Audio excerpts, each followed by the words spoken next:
بسم الله الرحمن الرحيم.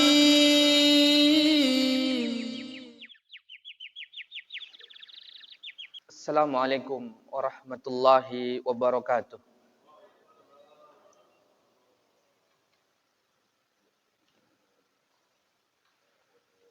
Alhamdulillahi rabbil alamin. Wassalatu wassalamu ala ashrafil anbiya'i wal mursalin wa ala alihi wa sahbihi ajma'in. Asyhadu an la ilaha illallah wahdahu la syarika lah wa asyhadu anna Muhammadan abduhu wa rasuluh sallallahu alaihi wa ala alihi wa sahbihi wa man tabi'ahum bi ihsanin ila yaumiddin. Amma ba'du. Ma'asyiral muslimin wal muslimat rahimani wa rahimakumullah. Alhamdulillah, pujian dan sanjungan hanyalah milik Allah. Kita bersyukur atas nikmat yang Allah berikan pada kita, dan kita juga tidak berputus asa terhadap keinginan, cita-cita yang belum diperkenankan Allah. Kemudian kita juga tidak lupa untuk terus memperbanyak salawat dan salam kita kepada baginda Rasul Muhammad sallallahu alaihi wasallam. Karena di antara bukti kita cinta kepada Rasul, kita tidak melewatkan hari-hari kita kecuali bersolawat kepada beliau. Dan kita berharap nantinya bisa bertemu dengan Rasul di surga, ataupun setidaknya kita bertemu Rasul di dalam mimpi. Kaum muslimin dan muslimat yang dirahmati oleh Allah Subhanahu wa taala. Kita akan melanjutkan pembahasan kita dalam kitab Syarhu Al-Urjuzah Al-Mi'iyah li Ibni Abil Izz rahimahullah. Kita akan melanjutkan pada bait yang ke-33. Bait yang pertama hingga bait yang ke-32 kita telah mengetahui ternyata Rasul sallallahu alaihi wasallam pernah mengalami yang namanya Amul Huzun, tahun kesedihan. Pada bait yang ke-33, wa ba'da khamsina wa rubu'in aslama jinnu nasibina wa adu fa'lama. Dan setelah Rasul sallallahu alaihi wasallam berumur 50 tahun dan 1/4 bulan ataupun 1/4 dari tahun, atau dikatakan 3 bulan, aslama jinnu nasibin. Ternyata bangsa jin dari kalangan nasibin mereka masuk Islam. Wa'adu fa'lama, dan mereka pun kembali kepada kaumnya, kemudian mengajarkan ilmu kepada kaum mereka. Wa ba'da khamsin, dan setelah 50, maknanya adalah min maulidihi alaihi salatu wassalam, setelah Rasul dilahirkan. Wa rubu', 1/4, ai wa rubu' amin, yaitu 1/4 dari tahun. Wa huwa salasatu ashhur, yaitu 3 bulan. Jadi ketika umur Nabi sallallahu alaihi wasallam 50 tahun 3 bulan, aslama jinnu nasibin. Masuk Islamlah golongan jin dari nasibin. Ai aslama jinnu nasibin ba'da khamsina aman wa salasata ashhur min umrin Nabi sallallahu alaihi wasallam. Hadza ma dzakarahu ghairu wahidin min ahli ilmi fi kutubus sirah. Banyak di dalam kitab-kitab sirah menyebutkan ketika Rasul sallallahu alaihi wasallam berumur 50 tahun 3 bulan, bangsa jin dari nasibin masuk Islam. Dikatakan ternyata nasibin ini adalah tempat, sebuah tempat. Ada yang mengatakan nasibin ini adalah jin-jin berbangsa Yahudi. Dan masih banyak lagi penafsiran tentang makna jin nasibin. Qala Ibnul Jauzi fi sifatis safhah Ibnul Jauzi mengatakan dalam sebuah kitabnya yaitu Sifatus Safwah, falamma atat li Rasulillah sallallahu alaihi wasallam 50 sanatan wa 3 ashhur qadima alaihi jinnu nasibina fa aslamu. Ternyata Ibnul Jauzi juga menekankan di dalam kitabnya Safwatul Safah, ternyata memang benar bangsa jin dari Nasibin mereka memeluk Islam tatkala umur Rasul sallallahu alaihi wasallam 50 tahun 3 bulan. Wajah fi Alfiyah As-Sirah lil Hafiz Al-Iraqi. Bahkan di dalam kitab As-Sirah atau kitab Alfiyah As-Sirah punya Al-Hafiz Al-Iraqi, ia katakan, wa ba'da an madat lahu 50 wa rub'u amin ja'ahu yas'auna jinnu nasibina lahu wa kana yaqra'u fi salatihi Qur'ana binakhlatin fastama'u wa aslamu wa raja'u fa anzaru qaumahum. Dan setelah Rasul melewati umur 50 tahun 3 bulan, datanglah kepadanya bangsa jin dan kemudian mereka pergi. Jin tersebut dari kalangan Nasibin dan mereka mendengarkan Rasul sallallahu alaihi wasallam membaca Al-Quran ketika melaksanakan salat di dekat pohon kurma. Mereka mendengarkannya, kemudian mereka pun memeluk Islam. Setelah itu, kembalilah mereka kepada kaumnya dan memberikan peringatan terhadap kaum mereka. Bangsa jin ternyata ketika setelah masuk ke dalam Islam, mereka pulang ke kampungnya. Mereka memberikan peringatan, mereka berdakwah kepada kaum-kaum mereka. Wa kana zalika ba'da khurujihi alaihi salatu wassalam ila Taif. Dan kejadian ini ketika Rasul sallallahu alaihi wasallam berangkat ke negeri Taif. Kan kemarin kita sudah ketahui bahwa ketika ibunda kita Aisyah radhiyallahu anha meninggal dunia, kemudian Abu Talib juga meninggal dunia, Rasulullah pun bersedih. Dan di sini juga para bangsa Arab bermudah-mudahan atau semakin mudah untuk menyiksa orang-orang yang masuk ke dalam Islam. Dakwah Rasul dicegah dan dakwah Rasul tidak berkembang secepat ketika Abu Talib masih hidup. Nah, ketika Rasul sallallahu alaihi wasallam merasa hampir berputus asa berdakwah di Makkah, beliau pun pergi ke Taif. Nah, ternyata di Taif juga Rasul sallallahu alaihi wasallam mendapatkan cobaan, bahkan dikatakan anak-anak melempari Rasul sallallahu alaihi wasallam dan hingga kaki beliau berdarah dan berpecah-pecah disebabkan bebatuan yang dilemparkan kepadanya. Nah, kejadian setelah itu Rasul sallallahu alaihi wasallam setelah berangkat atau pulang dari Taif, beliau singgah di sebuah pohon kurma. Beliau pun bermalam di sana. Maka akan disebutkan oleh Ibnu Katsir. Qala Ibnu Katsir fi tafsirihi wa dzakara Muhammad ibnu Ishaq an Yazid ibnu Ruman an Muhammad ibnu Sa'ad al-Qurazi qissata khuruji Rasulillah sallallahu alaihi wasallam ila Taif wa da'ahihi wa du'aihi iyahum ila Allah azza wa jalla wa ibaihim alaih. Maka disebutkan oleh Ibnu Katsir yang mana ia katakan bahwa Muhammad bin Ishaq an Yazid dari Yazid dan Ruman dari Muhammad dan Ka'ab al-Qurazi, sebuah kisah keluarnya Rasul sallallahu alaihi wasallam berdakwah ke negeri Taif, atau ketika Rasul sallallahu alaihi wasallam khuruj berdakwah ke negeri Taif, dan Rasul sallallahu alaihi wasallam juga berdoa ketika itu.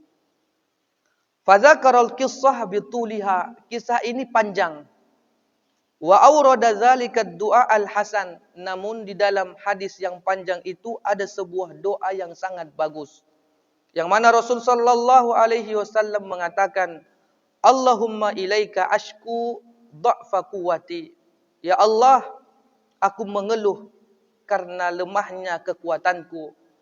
Wa qillata hilati, dan kecilnya atau sedikitnya trik atau caraku dalam berdakwah.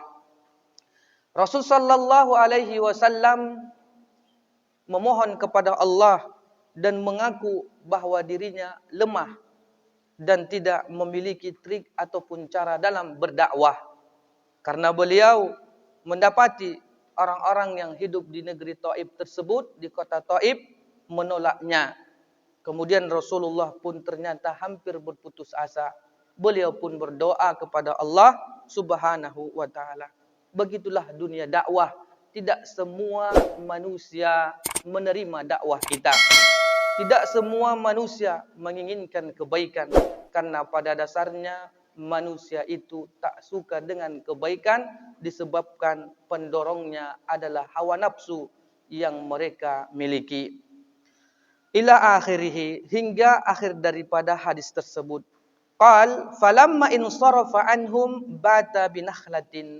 Maka tatkala Rasul diusir dari Taif, beliau pun berangkat dan pergi.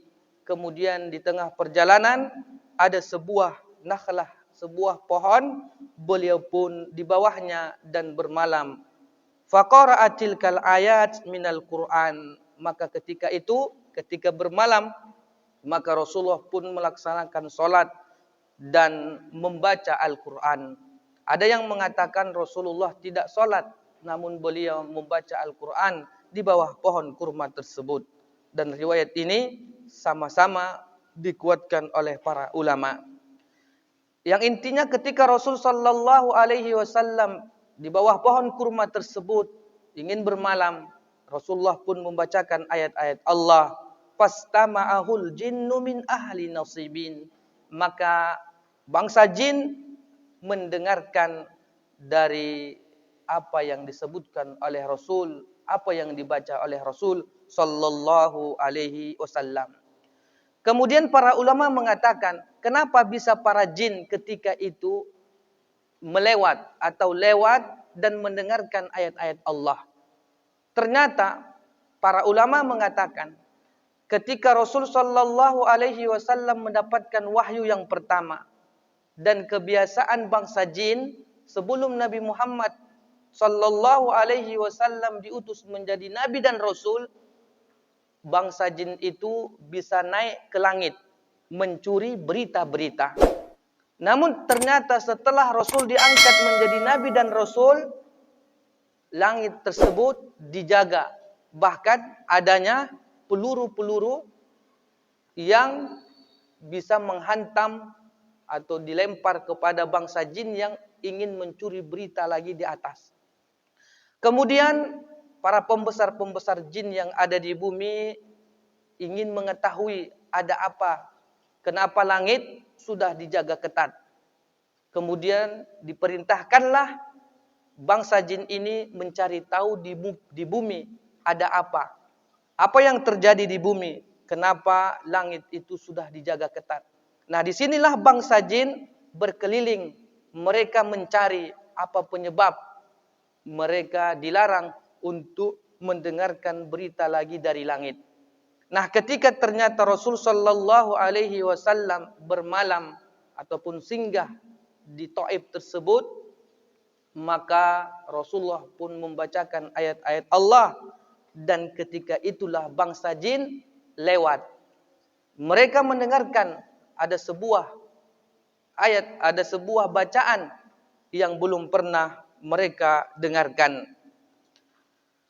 Kemudian dikatakan nasibin bifathan nun baldatun baina Turkiya wa Suria. Nasibin ini dikatakan ia adalah sebuah negeri antara Turki dan Suria.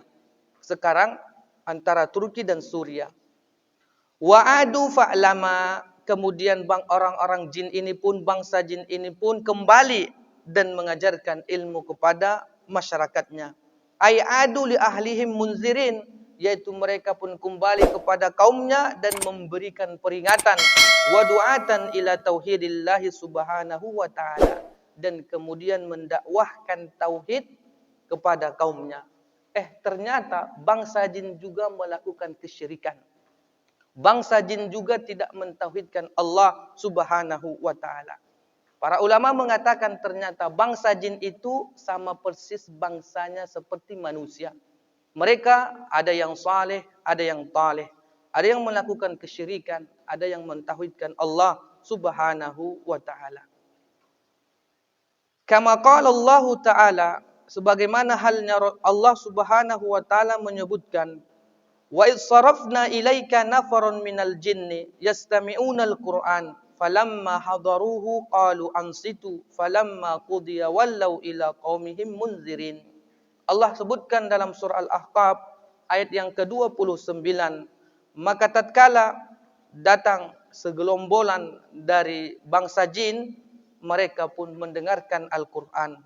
Tatkala mereka hadir mendengarkannya, di antara mereka pun berkata, ansitu, diam.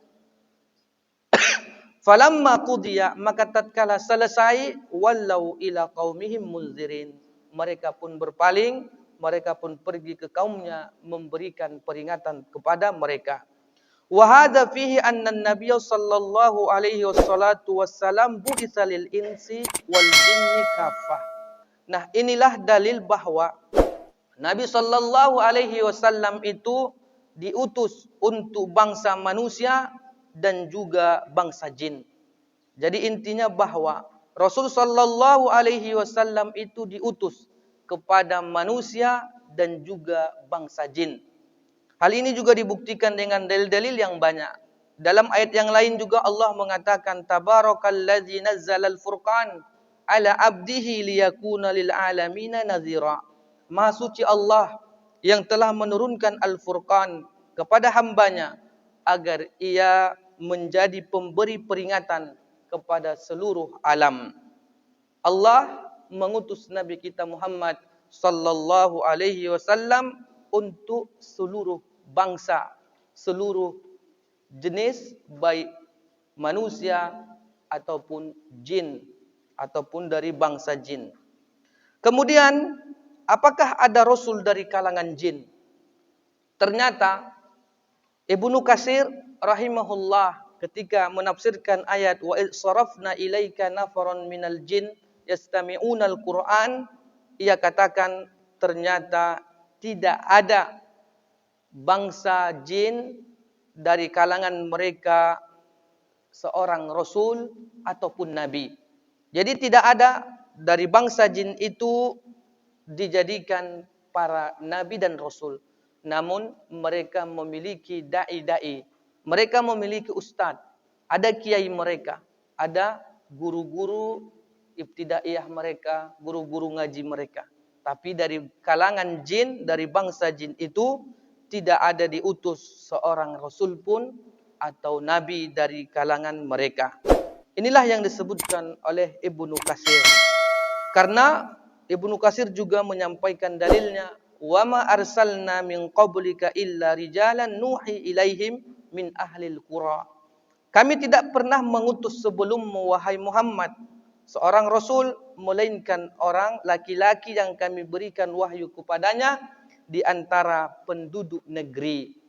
Jadi bangsa jin itu tidaklah ada nabi dan rasul, tapi dari bangsa min ahlil qura, dari penduduk negeri.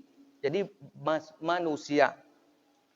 Kemudian ternyata Al-Quran itu kitab yang turun sesudah Musa.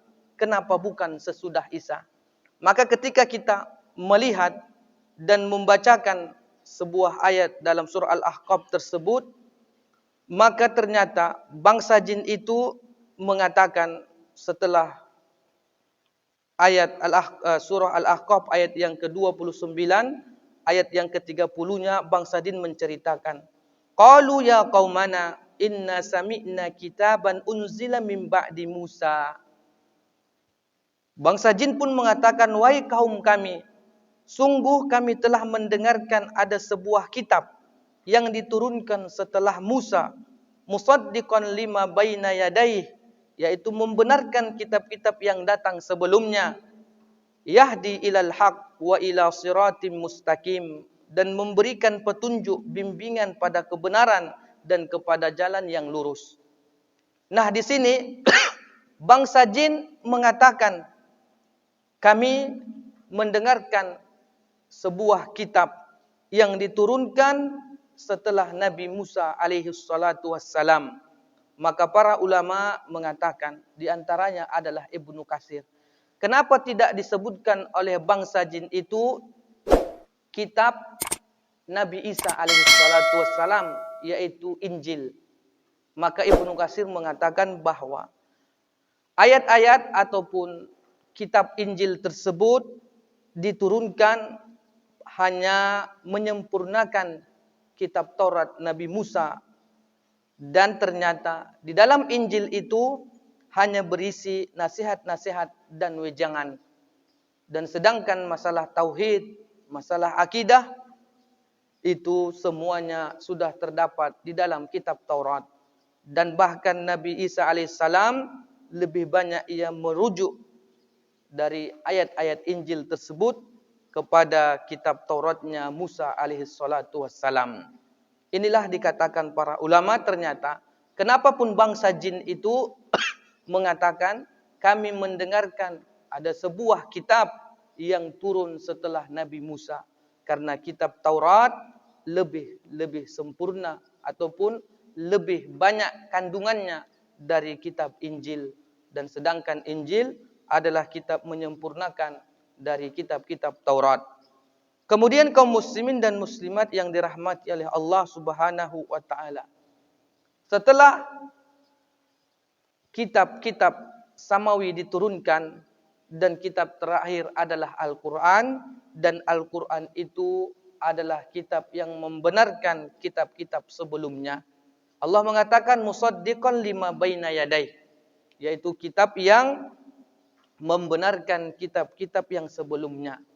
Maka banyaknya manusia mengatakan, kenapa kita tidak mempelajari kitab Taurat, Injil, Zabur? Karena untuk apa? Waktu kita habis.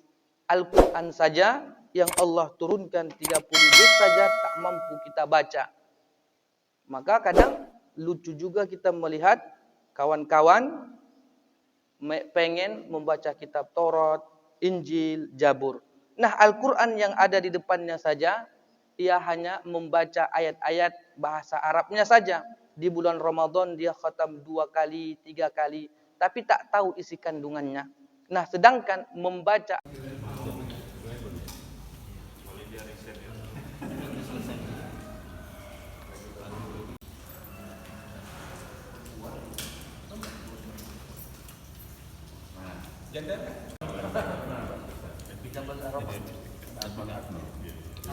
Asman Abdul kan tanah dia. Padang apa itu? Mas Banda Baru. Oh, bukan yang batik. Sadaqallahul azim.